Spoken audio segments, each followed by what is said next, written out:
Dobar dan. Ok, čujemo se.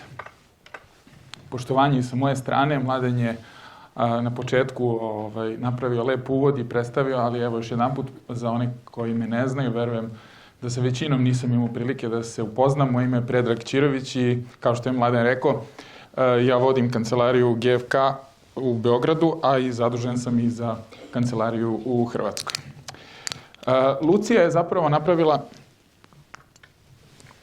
jedan odličan uvod i hvala vam na koncentraciji, izdržite još malo. Mislim da će ova prezentacija da se nadoveže baš lepo na ovo što je Lucija rekla. Suštinski, inovacija je nešto što je neizostavni deo vašeg posla i vi se svaki dan susrećete sa tim biznis dilemama, da li treba da inoviramo i kako će sve to da utiče na naš biznis. I vi na kraju donesete odluku, kao što ste videli, Atlantik je uradio istraživanja i doneo odluku da uđe sa tom inovacijom. I sad se postavlja pitanje kako ta zapravo inovacija radi na tržištu. Da li ima efekata ili nema efekata i naravno kroz našu veliku bazu i rudnik, kao što je Mladen rekao, mi možemo da vidimo zapravo to i u podacima i na bazi toga zapravo možete da dobijete neke prve signale da i ako nešto nije u redu ili ako ta ciljna grupa koju ste zapravo unapred definisali možda treba da zahteva neke korekcije, to možete da uradite na vreme dok ne shvatite, dok ne bude kasno. Ja ću danas kroz primer Boomboxa da zapravo pokažem koja je to ajde da kažem, metrika ili koji su to signali koje možete iz podataka panela da dobijete kako biste shvatili da li ta vaša inovacija dobro radi na tržištu. Ono što, pre nego što uđem u taj deo, mislim da je vrlo važno da idemo jedan korak unazad i da zapravo analiziramo neki prethodni period kad smo prolazili isto kroz krizu, pošto Ana je i Mladen su napravili dobar uvod i svesni smo u kakvim uslovima živimo, pa i radimo. I onda se postavlja pitanje da li treba inovirati. Kad pogledate recimo taj neki istorijski period 2009-2012, kad ste isto imali krizni period, GFK je pokušao da analizira to na velikoj bazi i da vidimo šta se tada dešavalo. I kao što vidite u tom kriznom periodu broj inovacije je imao značajan rast. Dakle, nije postojao problem kada su inovacije u pitanju. Zapravo, šta više, povećao se broj inovacije i bio je rast vrlo značajan koji se posle tog kriznog perioda zadržao. Dakle, ako postavljate sebi pitanje da li treba da inoviramo i u ovom periodu, da, treba da inovirate. Naravno da je broj renovacija, ako tako možemo da ih nazovemo, veći nego što je broj inovacija, dakle novih proizvoda, ali to ne znači da ne treba ući u inovaciju. I kao što vidite, posle tog značajnog rasta, taj broj je ostao na istom nivou, dakle, taj model ponašanja se zadržao. Ono što je važno jeste kad pogledamo značaj u tom između inovacije i renovacije, svakako da je inovacija sa aspekta učešća u toj prodaji i sa aspekta sales značaja itekako važna. Dakle, u tom smislu, kao što vidite, u tom recesijnom ili kriznom periodu, skoro 4 puta je veća značajnost inovacija kad gledamo s aspekta salesa određenog brenda nego što je to renovacija. Renovacija je uvek lakša, dakle, to su neke kozmetičke promjene i za kraći vremenski period verovatno brže možete izaći na tržište. Kod inovacije je to malo duže, ali efekat inovacije je veći nego što je kod, da kažemo, tih renovacija ili delimično inoviranih proizvoda. To se isto, taj model se isto ponavlja i kasnije, kada se taj, kažemo, krizni period završi, pođete u postkrizni period i dalje, važnost inovacija važno. Naravno, pod uslovom da ta inovacija nastavi da živi.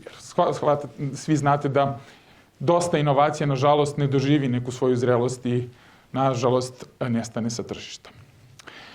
Ono što je važno kod inovacija, kada krenete na tržište, to su neke stvari koje su o vama poznate, ali i to se sad u posljednje vreme dosta provlači, posebno profesor Sharp priča o tome, a to je taj availability. Jasno vam je da kada krenete sa nekom inovacijom, ako ne obezbedite tu, pre svega, mental availability, to je awareness, ali na drugoj strani physical availability, koji je možda još važniji, a to je distribucija. Znači da je važno da budete u što više, ajde da kažemo, mesta prodaje, znači mesta gde se susrećete sa vašim kupcima kako biste podigli dostupnost i samu penetraciju, takozvani taj physical availability. I onda je GfK, kao što vidite, na velikom broju proizvoda, dakle, analizirali smo preko 130.000 inovacija na 8 tržišta, u skoro 80 kategorija, došao do zaključka da kako se povećava broj retailera, što je nekako intuitivno i logično, da se povećava verovatnoća da će vaša inovacija da preživi duže od 12 meseci. Pogotovo ako se vratimo sada na onu priču misija, gde ste vidjeli ono što je Mladen pričao, koje su to misije relevantne, kada ste u malim misijama, za male misijama je vrlo važno da budete dostupni. Pogotovo što imate i male prodavnice i male formate koji su dalje zastupljeni, tako da taj convenience je vrlo važan i dostupnost je vrlo važna kako bi vaša inovacija dosegla do većeg broja kupaca. Idemo dalje. Ono što je važno, kao što sam rekao, jeste ta penetracija i ta veza između veće penetracije i na kraju dana salesa koji ostvarite sa tim novim proizvodom. Dakle, postoji vrlo jasna veza koju smo dobili opet analizom velikog broja podataka, da kako se povećava penetracija, tako se povećava normalno i efekat koji vaša inovacija ima na vaš biznis. E sad, penetracija je jedan faktor koji je važan i ono što treba imati u vidu, kad pogledate recimo Boombox kao primer, o kome je Lucija pričala, Boombox je recimo jedan od brendova koji je imao zapravo lep rast penetracije na godišnjem nivou. Dakle, taj prvi inicijalni, ajde da kažemo, pokazatelj da vaša inovacija je ok, prihvaćena na tržištu, jeste ta penetracija. Dakle, imate kupce koji su vas stavili u korpu makar jedanput. Dakle, oni su se susreli sa vašim brendom. I, kao što vidite, vrlo visoko pozicionirani. Kao što vidite na ovoj listi se dosta pojavljuje i PL brendova. I u ovim efektima krize, periodu krize, često je pitanje borbe između PL-a i brenda. Za sve vas koji ste u retailerima, koji radite za retailere, naravno da je PL u fokusu. Za sve vas koji ste na strani proizvođača, vi se trudite da vaš brend dobije na značaju. Ono što je važno da razumete isto kao nalaz iz velikog broja podataka koje smo analizirali. Ta bitka između PL-a i brenda se dešava svakog dana. U vremenima krize fundamentalne stvari u marketingu koje primenjujete svakodnevno su još važnije. Dakle, investiranje u awareness, investiranje u inovacije, investiranje u građenje poverenja između brenda i potrošača je još važnije u periodu krize. Šta su pokazali podaci? U onim kategorijama gde imamo veće investicije u inovacije, poverenje, awareness, tu je PL nešto slabije izražen. Dakle, brend je tu preuzeo svoju ulogu. Tamo gde brend manje investira u te, ajde da kažemo, fundamentalne stvari kada je marketing pozicioniranje u pitanju, tu je PL dobio na značaju. Tako da za vas koji ste na strani proizvođača, vrlo je važno da i u ovom periodu nastavite kako biste nastavili graditi penetraciju i kako bi se u toj borbi. Jer kriza neminovno gura privatnu robnu marku. I to je nešto što će se dešavati i dalje. To je ono što smo vidjeli opet analizom u vremenima krize, da kriza daje zamah PL-u koji ostaje na tom nekom nivou. Od vas, proizvođača, zavisi koliko ćete dozvoliti da se PL razmahne. E sad, kada gledamo afinitet prema inovacijama, očigledno da je pre korone u Hrvatskoj, kao što vidite, 18% ispitanika je reklo da želi da proba nove proizvode. Onda kako je počela kriza, taj broj se nešto smanjio, što je možda bilo i očekivano, obzirom da u periodu krize se menja ponašanje, pa imate malo drugačije kupovine. Možda kupci nisu toliko otvoreni za inovacije, koliko su otvoreni da što pre obave kupovinu i da idu kući. Sada kada smo, ajde da kažem, preživjeli koronu, opet se taj afinitet ka inovacijama povećava. Dakle, jasno je da imamo sve više kupaca koji su spremni da probaju nove proizvode u Hrvatskoj. E sad, prva i osnovna mera kada lansirate neki proizvod na tržište jeste ta penetracija, odnosno baza kupaca. Koliko je to kupaca stavilo vaš proizvod u svoju korpu. Kada pogledamo primjer Boomboxa, dakle pričamo o Total Boomboxu, reklo bi se da je priličan broj kupaca stavio Boombox u svoju korpu. Dakle, nešto od proizvoda iz portfolija Boomboxa. I kao što vidite, u odnosu na Q2 21. Sada već u Q1 22. Boombox ima nekih 16% penetraciju. Dakle, 16% domaćinstava u Srbiji je bar jedanput kupilo Boombox u Q1 22. godine. U Hrvatskoj, pardon. I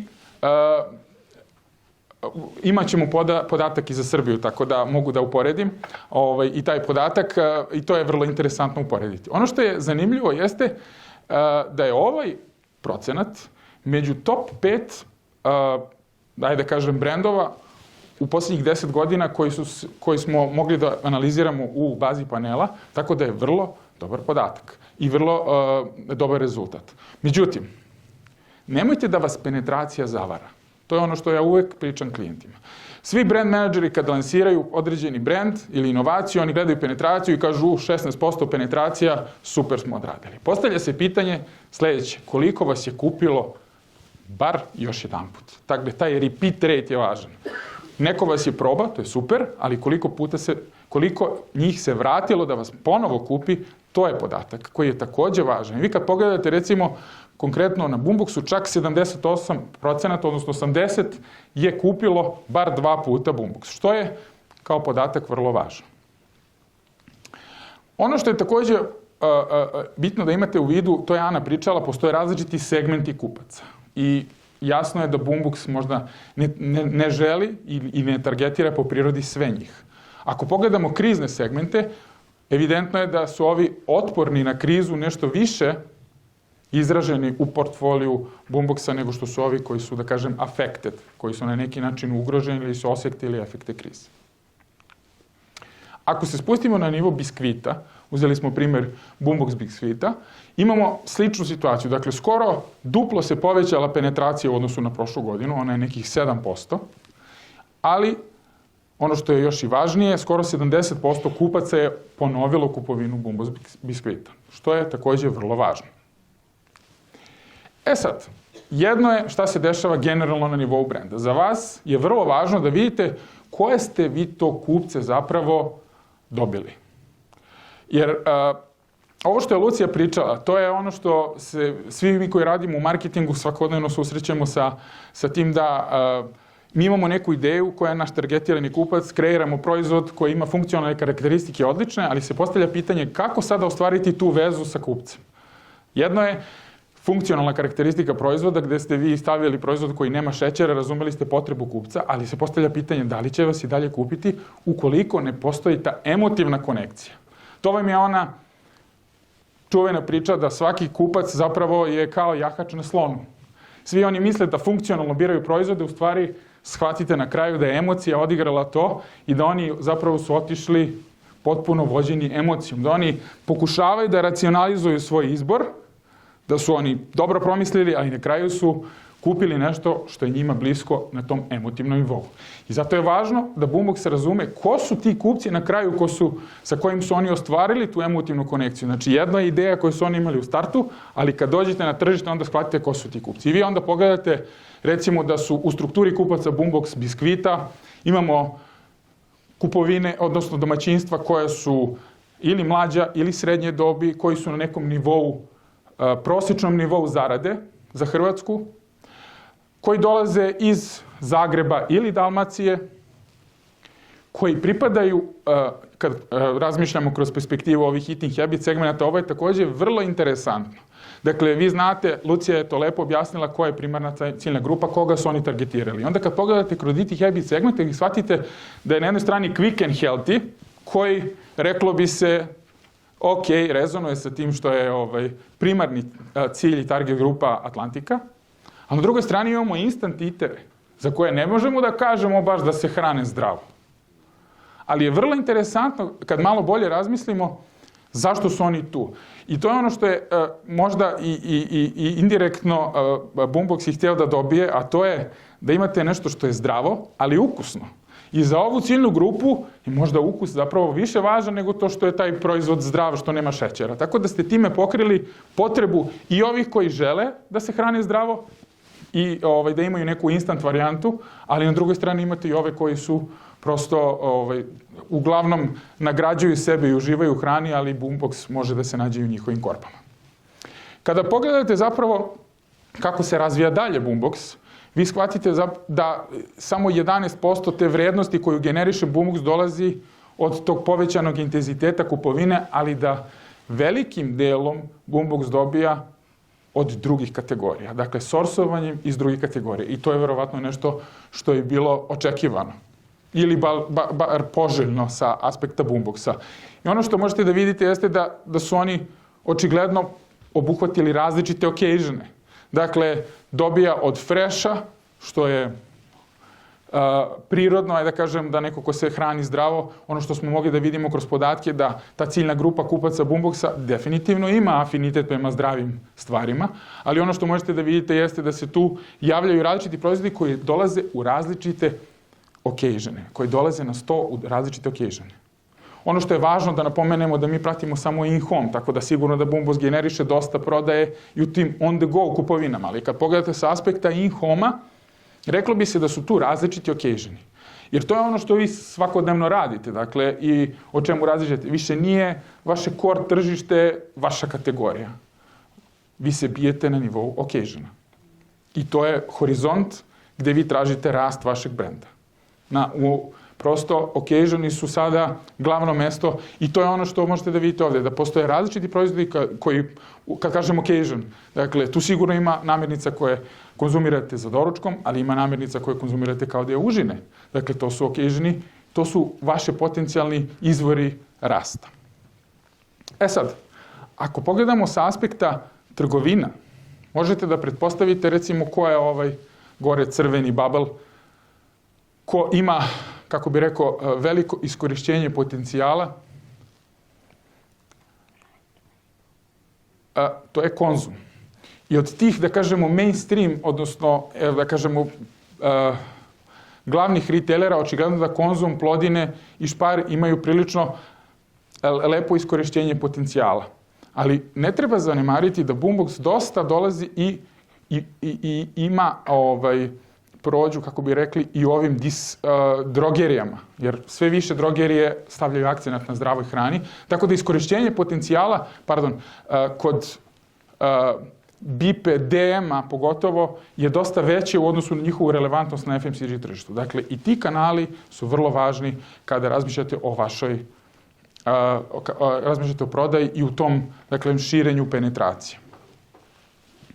E sad, razumeli ste demografske karakteristike, razumeli ste koji su to eating habit segmenti. Vrlo je važno sada ući malo dublje u opis tih segmenata da biste znali kako da ih nađete, odnosno da ih aktivirate na mestu prodaje. Koji su to zapravo segmenti relevantni za boombox, to smo videli. Instant eateri i quick and healthy cooks su definitivno u Hrvatskoj dva segmenta koja su vrlo važna za boombox. Kada uđemo malo dublje, ako recimo poredimo, pošto istu studiju smo radili u Srbiji. Taj efekat zdrave hrane i zdrave ishrane je evidentan. Dosta vas verovatno radi u firmama koje jednim delom dotiču se i srpskog tržišta i taj trend zdrave hrane je nešto što se može vidjeti i u Srbiji.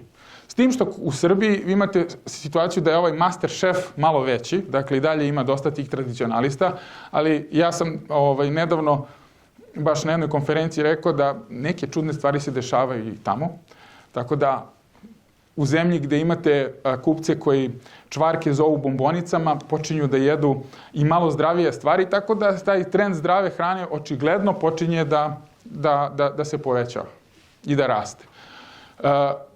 Ono što je definitivno, kada je boombox u pitanju, gde se da dominiraju ova dva segmenta. Ko su zapravo oni? Imamo ove instant eatere koji na osnovu samog naziva shvatate ko su oni, dakle vole instant varijante, ne hrane se nešto preterano zdravo, ali im je taj instant element vrlo važan. Na drugoj strani imamo ove quick and healthy koji zapravo ne kuvaju toliko često.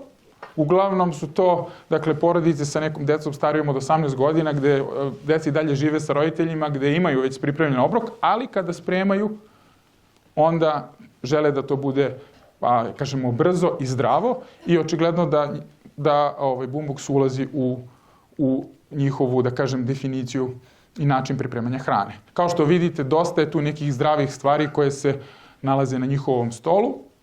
Low carb, prirodno, kao što je Ana napomenula, to je važno za veliki broj kupaca. da je to domaća hrana, sveži proizvodi i tako dalje. E sad, kroz podatke panela možemo da zakopamo još dublje. I da bi vama na kraju dana bilo još jasnije koja je vaša ciljna grupa i šta sa njom da radite, možemo da uđemo dalje u definiciju. Ako uzmemo primjer ovog Quick and Healthy koji jeste interesantan, vi onda možete da vidite da je on nešto ispod prosječan kada je frekvencija u pitanju, da on vuče nekih 20% FMCG-a. Ko su te porodice? Dakle, porodice sa decom, mlađim od 12 godina ili nešto stariji, da vidite da su njihovi prihodi nešto iznad proseka, da imaju afinitet prema PL-u, dakle, postoji ta, kažemo, bitka u njihovoj glavi kada je PL u pitanju u odnosu na brand, definitivno reaguju na promociju, imaju low affinity ka inovacijama, ali izrazitu afinitet prema zdravoj hrani, tako da na neki način treba pomiriti te dve stvari. Vidite koji su dominantni retaileri gde kupuju. Ono što je vrlo važno za vas jeste da znate koje su to misije koje kupuju. Misije su mesto gde vi aktivirate kupca i tamo gde zapravo vaš proizvod završava u njihovoj korpi. Zato je važno, ono što je i Mladen pričao, da razumete koje su to misije kroz koje prolazi vaša ciljna grupa. Šta slušaju, koje su to njihove aktivnosti dok se hrane i na kraju ono što je za vas važno jeste koje su to njihove destinacijske kategorije. Dakle, kroz misije, kao što je Mladen rekao, misije su sjajna stvar zato što vam misije bukvalno na neki način daju mapu kako se taj kupac ponaša na mestu prodaje, kako se kreće kroz kupovinu i šta je vaš zadatak da u toj kupovini vi rešite njegov problem, odnosno u konkretnoj misiji i da rešavanjem njegovog problema zapravo vaš proizvod završava u njegovoj korpi. Drugačije se ponaša kupac kada je u velikoj kupovini, a drugačije se ponaša kada je u maloj kupovini. Drugačije prolazi kroz radnju kada je u velikoj kupovini i drugačije kada je u maloj. Tako da je vrlo važno da razumete tu percepciju misije, koje su to njihove destinacijske kategorije koje zapravo čine veliki deo njihovih kupovina i često se nalaze u njihovim korpama, jer možda je upravo vaša šansa tu da se pozicioniranjem pored nekih od ovih kategorija zapravo vaš proizvod nađe. Dakle, razumevanje segmenta do najsitnijih detalja vam otvara jedan horizont da budete sigurni da to što radite na mestu prodaje, da svaka vaša aktivacija zapravo ima smisla. Neću elaborirati, ovo ste već videli nekoliko puta, fokusirat ćemo se samo na one segmente na one emisije koje su važne za kupca Boomboxa ili vašeg brenda. U ovom slučaju gledamo primjer Boomboxa i kao što možete vidjeti za kupca Boomboxa, ovo su misije koje su važne. Dominiraju, dakle, top-up i male korpe u modern trade-u i traditional trade-u. Imate personal care, znači ovo pričamo na totalu FMCG-a, koje su to kupovine koje su relevantne za kupca Boomboxa. Kada se spustimo samo na Boombox biskvite, situacija se malo menja. Zato je važno pogledati i ovu perspektivu. Jer vidite koliko je sada postala važna ova personal care i home care. Neko bi rekao kakve to sad veze ima sa Boomboxom.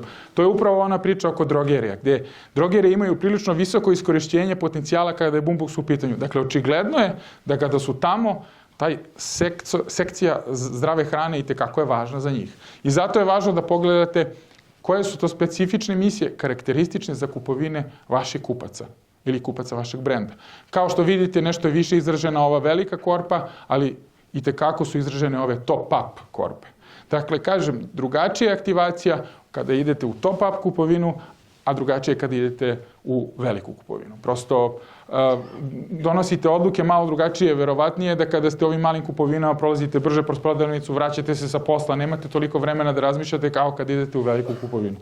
I zato, kažem, je poznavanje misije suštinski vrlo važno da biste aktivacijama na mestu prodaje zapravo završili u korpi. Da zakomplikujemo još malo ovu priču, a to je kada ukrstimo sada ove eating habit segmente sa misijama, onda dobijate pravu sliku. Da shvatite kako se taj vaš kupac hrani i koje su to misije u kojima on kupuje. I kada izuzmemo sada, kada se fokusiramo samo na misije koje su relevantne za, recimo, boombox, odnosno uzmemo segmente koji su relevantni za boombox, vi shvatate, onda pričamo na totalu tržišta za instant eatere, koja je to misija koja je važna. Dakle, instant eateri se nalaze u medium, low promo ili u XL kupovinama, quick and healthy se nalaze u ovim XL kupovinama, ali takođe se nalazi i u fresh kupovinama, ima ih i u ovim personal care i fine. Znači, ova dimenzija je takođe važna jer se sada praktično sve ono što smo saznali iz ovih prethodnih slajdova vama daje putanju da znate koja je to misija, koji su to formati, koji je to segment, kako se taj segment ponaša i kako se hrani i na taj način vaša aktivacija zapravo dobija smisao i veće su šanse da taj, a kako bi rekli, marketing trošak bude efikasno iskorišćen. Ono što jeste zanimljivo za kraj, kad opet ubacim tu paralelu Srbije i Hrvatske, morate imati u vidu da svako tržište, kažem, je specifično, pogotovo kad pričamo o Srbiji i Hrvatskoj, zato što koliko god da smo bliski u mnogim stvarima se razlikujemo i svojevremeno još pre par godina smo radili jednu lifestyle studiju gde se videlo da kupci u Hrvatskoj po svom ponašanju, generalno odnosu i prema nekim temama kao što je ekologija, zdrava hrana su u tom smislu nekako zreli nego što su to kupci u Srbiji. Ali je evidentno da taj trend zdrave hrane dolazi. I kad pogledamo razvoj, recimo, Boomboxa, videli ste da je Boombox generisao u Hrvatskoj priličnu penetraciju za kratak vremenski period. Kada smo pogledali isti taj period u Srbiji, pošto je Boombox od nekde februara na tržištu Srbije, on generiše nešto manju penetraciju nego što je to slučaj u Srbiji, ali recimo ta stopa ponovne kupovine je prilično izražena.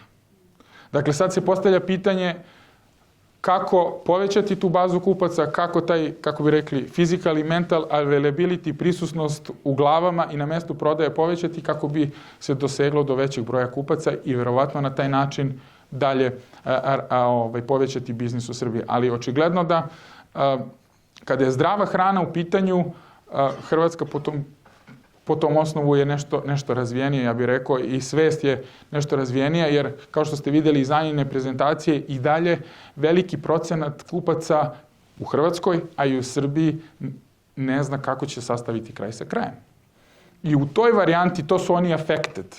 I to je ono što ste videli. Boombox targetira oni koji su malo affluent. Čak biskviti gađaju neku ciljnu grupu koja je na proseku, ali ostali Boombox brendovi gađaju nešto afluentniju ciljnu grupu. Tako da se postavlja pitanje kako prići tom nekom proseku i na taj način generisati veću penetraciju.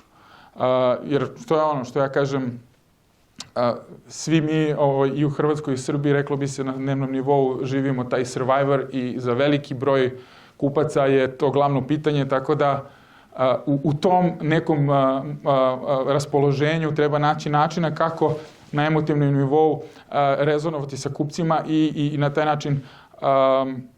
na taj način završiti u korpi. Jer ono što je evidentno, i to smo videli isto kroz panel podatke, Ana je pričala o behavior change-u, da ukoliko zadovoljavate potrebu kupca, dakle on želi sebe da počasti, želi da se zadovolji određenim proizvodom, on je spreman to i da plati. Ali će na kraju dana da kompenzuje na nekoj drugoj strani. To je sad već jedna tema kategorije menadžmenta o kojoj ne želim da pričam sada, naravno, ali to je ono što treba takođe imati u vidu kada razmatrate o aktivacijama na mestu prodaje. Prosto kupci su spremni da za neke stvari koje im pričinjavaju zadovoljstvo, nema veze, imam ograničen budžet, ali u tom trenutku ja želim sebe da počastim. I ja ću za to da platim. Da li zato što ima manjak šećera ili zato što je slatko, ima lep ukus ili tako dalje, ili ja ću to da platim. Ali ću kompenzaciju napraviti na nekoj drugoj strani. Tako da u tom smislu, što bi se reklo, ako kupi neki kvalitetniji biskvit ili proizvod, možda će onda kupiti PL mleko i time će napraviti neki balans u toj korpi. Tako da, evidentno je da izazovi postoje, ali svakako da ne treba odustajati i kao što sam rekao na početku, od tih fundamentalnih stvari u marketingu svakako i u ovom vremenu krize morate nastaviti dalje da radite. Hvala vam.